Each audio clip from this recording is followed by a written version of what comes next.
convoy at sea, one of the lifelines upon which the United Nations war effort relies. Obviously, the world's battlefronts must be kept constantly supplied with food and materials of all kinds.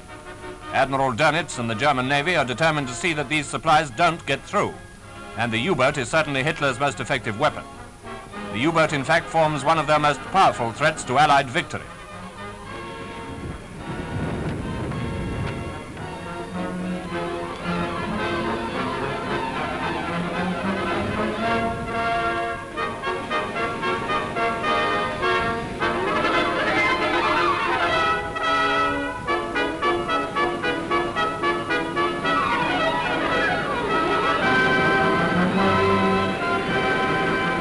Constant reinforcements of men and material must reach these shores. Supplies must get through to Russia. Our invading forces must reach their destinations quickly and safely. All this depends on your work.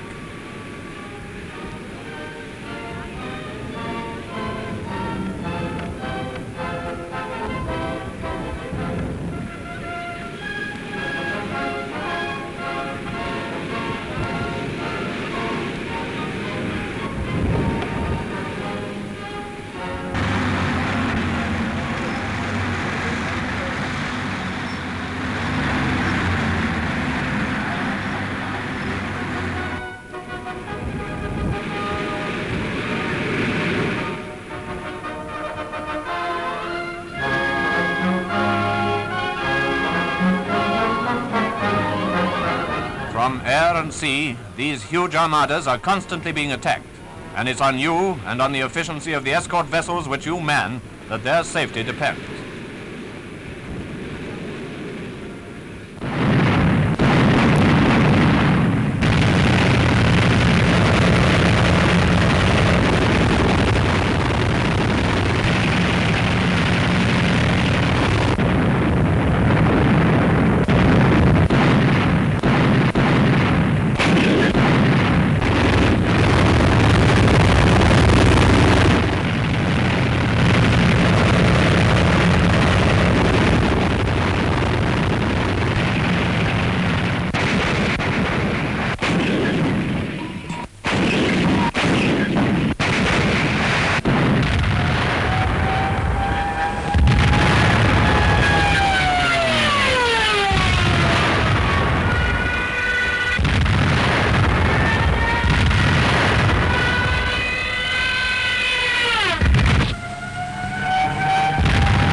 In the heat of action, only perfect teamwork can ensure the enemy's destruction.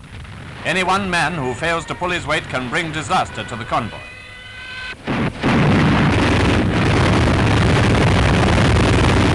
Lookouts must be always on the alert for the slightest sign of the enemy. The helmsman must be prepared for a sudden, vital order. The engine room personnel must be ready to produce that extra burst of power, which may mean catching up with the U-boat before it has a chance to escape.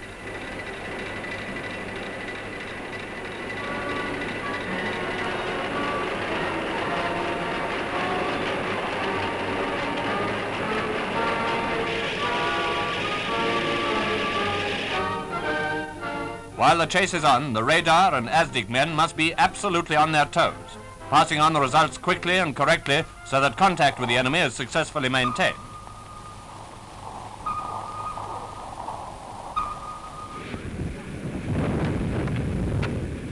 And when offensive action comes, everything depends on the men at the weapons, the guns crews, the hedgehog team and the depth charge parties.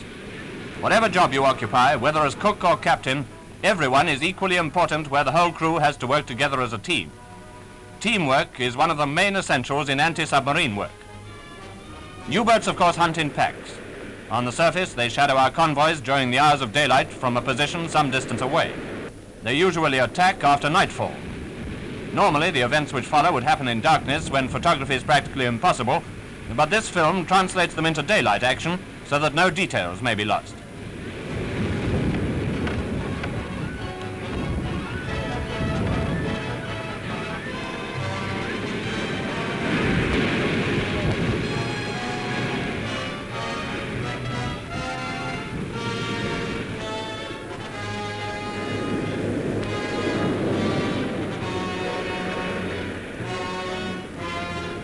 Here, from a position astern of the convoy, a U-boat sights its prey. The commander immediately gets into radio communication with another of the same pack, who turns into position. But without knowing it, he's given himself away. The HF-DF has picked up the transmission.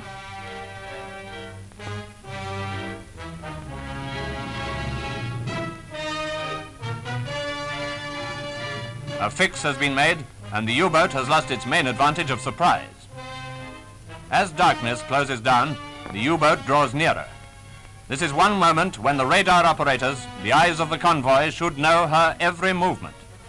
Here again, perfect teamwork and first-class efficiency are vital. One slip by the radar operator, and the U-boat will be able to carry out her mission.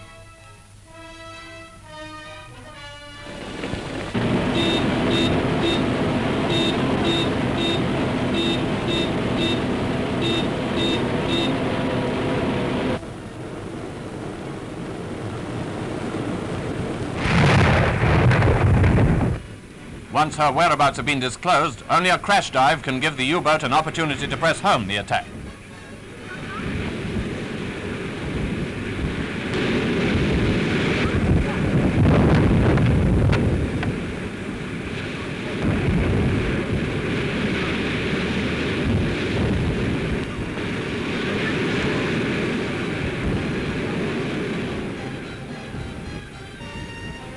As she goes down, the ASDICs take over where radar left off, and if the ASDIC team are on top of their job, she shouldn't be able to get away with it.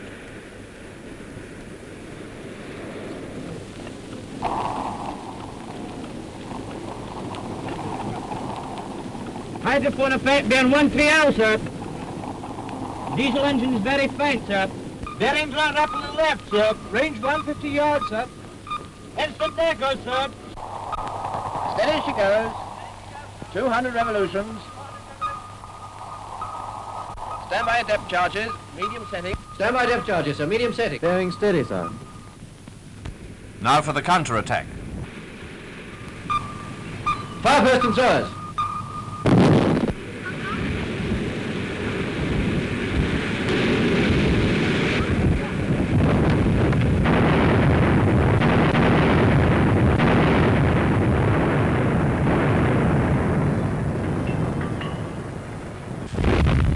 As the shudder of explosions comes nearer and nearer, the U-boat crew, foiled by good escort work, await the inevitable end.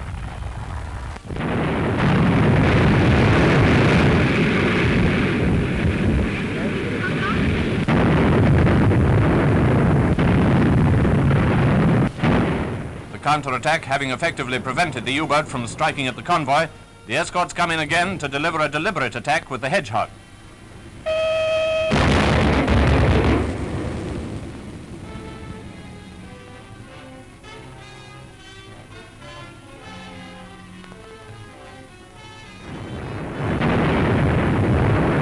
Crippled and without lights, the U-boat simply must come up, and the crew know only too well what sort of reception's in store for them the moment they break surface.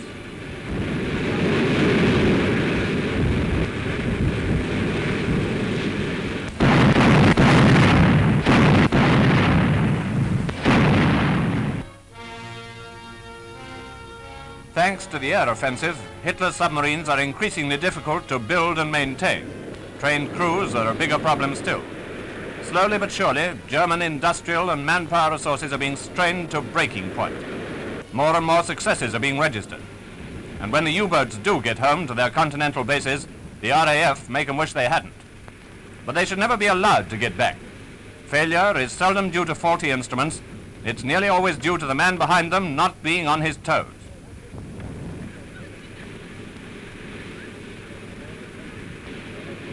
As long as the war lasts, there'll be U-boats to prey on our convoys bringing essential supplies.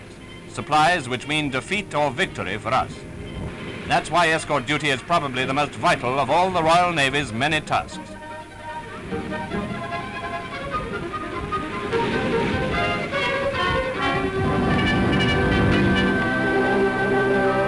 Britain's battle fleets maintain mastery of the seas, but without supplies, they would be mere prisoners in their own harbors.